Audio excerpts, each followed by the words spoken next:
बोलिए श्री सतगुरुदेव महाराज जी की जय, साचे दरबार की जय।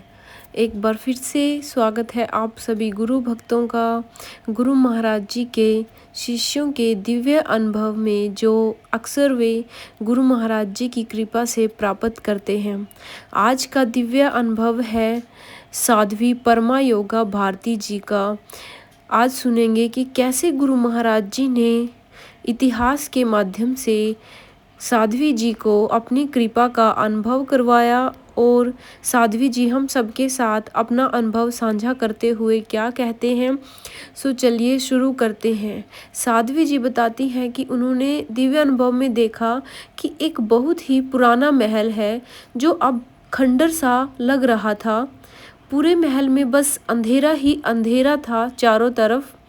बस कहीं दूर से एक हल्की सी रोशनी की एक किरण आ रही थी। वहाँ मैंने जगत गुरु श्री कृष्ण के परम शिष्य अर्जुन को देखा। वहाँ आसपास इतना अंधेरा था कि मैं केवल उनका मुख, आभूषण व शस्त्र ही देख पा रही थी। मतलब कि जिसमें चमक थी बस वही दिखाई दे रहा था अंधेरे की वजह से, और कुछ भी वहाँ पर दिखाई नहीं दे रहा था। अर्जुन के हाथ की तलवार मुझे स्पष्ट दिखाई दे रही थी चमक की वजह से। तभी मुझे वहाँ स्वयं जगत गुरु श्री कृष्ण जी के भी दर्शन हुए। शिष्य अर्जुन अपने गुरु श्री कृष्ण को देख उनसे पूछता है, हे प्रभु, मुझे क्या करना है, मेरे लिए क्या आदेश है। तब जगत गुरु श्री कृष्ण जी बोले, हे पार्थ, इस बात का निर्णय तुम्हें स्वयं अपने विवेक से लेना है। इतना कहकर श्री कृष्ण जी वहाँ से अंतर्ध्यान हो गए। जगत गुरु श्री कृष्ण अर्जुन के सामने से अलोप तो हो गए, लेकिन उनकी दृष्टि अब भी उसी पर थी। एक दीवार की ओट में खड़े होकर वे अर्जुन की ओर ही निहार रहे थे। अब मैंने स्वयं को जगत गुरु श्री कृष्ण के समीप खड़ा पाया। मेरे मुख से एकदम निकला, जगत गुरु श्री कृष्ण। मुख पर मीठी सी मुस्कान लिए वे बोले, आज उनकी इस मीठी मुस्कान ने मेरा मन भी मोह लिया। अब मैं समझी, इसीलिए तो उनकी मुस्कान को भुवन मोहिनी कहा जाता है, क्योंकि वो तो सबको मोह लेती है। भगवान श्री कृष्ण को देखकर मुझे ऐसा लगा जैसे ये मेरे बहुत अपने हैं। उनका तो अपार स्नेह, उनकी आंखों में वो अपनापन स्पष्ट झलक रहा था।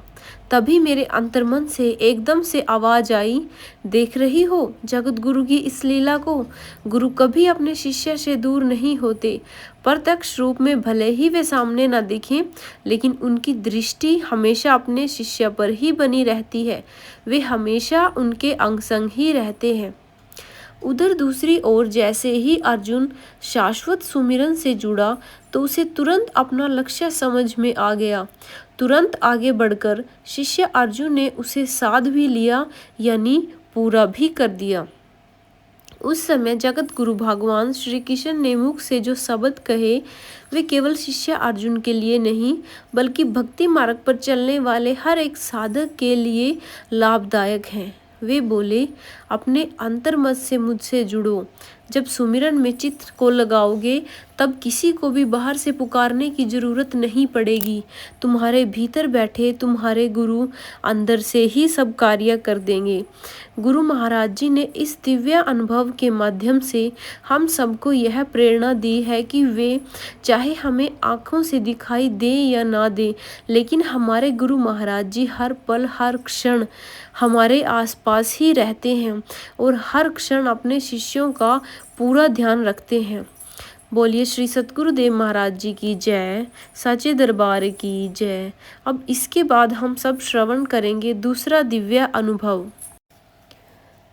अगला दिव्य अनुभव है विशाल जी का, जो रहते हैं महाराष्ट्र में। वे बताते हैं कि मेरा नाम विशाल है और मैं महाराष्ट्र का निवासी हूँ। 26 फरवरी 2025 महाशिवरात्रि का पावन दिवस था। हर एक भक्त बड़ी ही श्रद्धा से भगवान आशुतोष अर्थात महादेव शंकर जी की पूजा में लीन थे। मैंने भी इस दिवस अपने आशुतोष सतगुरु भगवान को रिझाने की ठान ली थी। सबसे पहले मैंने अपने आशु पिता के समक्ष संपूर्ण रुद्री पाठ का पठन किया। उसके बाद मैंने उनके सामने भोजन की थाली रखी और उन्हें भोग लगाते हुए प्रार्थना की, हे आशु पिता, अपने बच्चे की प्रार्थना सुन लीजिए, जल्दी से आकर भोजन ग्रहण कर लीजिए। सच्चे मन से प्रार्थना कर मैं तुरंत साधना में बैठ गया। साधना में मैंने एक दिव्य अनुभव देखा। मैंने देखा श्री आशुतोष महाराज जी अपने आसन पर विराजमान हैं। उन्होंने बादामी रंग का चोला हुआ पहना हुआ था। उनके माथे पर सफ़ेद रंग का त्रिपुंड सुशोभित था। त्रिपुंड के मध्यम लाल रंग की ज्योति भी सजी हुई थी। गुरु महाराज जी बड़े ही प्रसन्न लग रहे थे और बड़ी ही अधीरता के साथ भोजन भी ग्रहण कर रहे थे। जितनी तीव्रता मुझे उन्हें भोग लगाने की थी, उतनी ही तीव्रता से वे भोजन को भी ग्रहण कर रहे थे। साधना में इस दृश्य को देखते हुए मेरा मन आनंद से भर गया, क्योंकि मेरे आशुतोष अपने बच्चे पर रिझ गए थे। अपने बच्चे की पुकार को वे अनसुना नहीं कर पाए और साधना से उठते ही मेरे मुख से यही निकला, मेरी तो हो गई हैप्पी महाशिवरात्रि।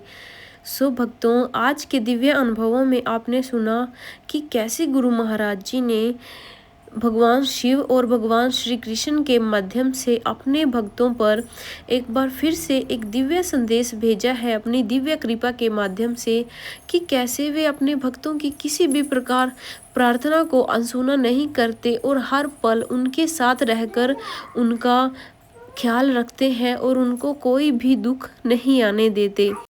तभी एक शिष्य के मन से यह पुकार निकली और उन्होंने इस पुकार को कैसे शब्दों में लिखा गुरु महाराज जी के लिए। गुरु चरणों में अर्पित कर दे हर भावना मन दीवाने की, सदा के लिए मिट जाएगी चिंता भव तर जाने की। जानकर भी सब कुछ हम मन को सौंप ना पाए, कई वर्ष बीत गए हम बस सोचते ही ना रह पाए, हम बस सोचते ही ना रह पाए।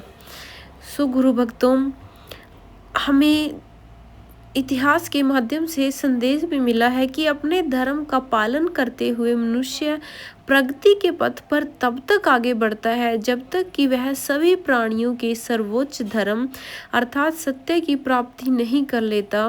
और ये जो हमारे दिव्य वचन है, ये है आदि गुरु शंकराचार्य जी के। हमारे इतिहास में बहुत सारे गुरु हुए हैं जिन्होंने हमें हमेशा दिव्य गुरु के सत्य पथ पर चलने का ही संदेश दिया है। सो गुरु भक्तों, ऐसे ही दिव्य अनुभवों को सुनने के लिए आप इस चैनल को सब्सक्राइब कीजिएगा और कमेंट बॉक्स में जय महाराज जी की जरूर लिखिएगा। फिर मिलते हैं आप सभी से अगले दिव्य अनुभव के साथ अगली वीडियो में। तब तक के लिए आप सब ध्यान साधना करिए। सो बोलो श्री सतगुरुदेव महाराज जी की जय, सच्चे दरबार की जय।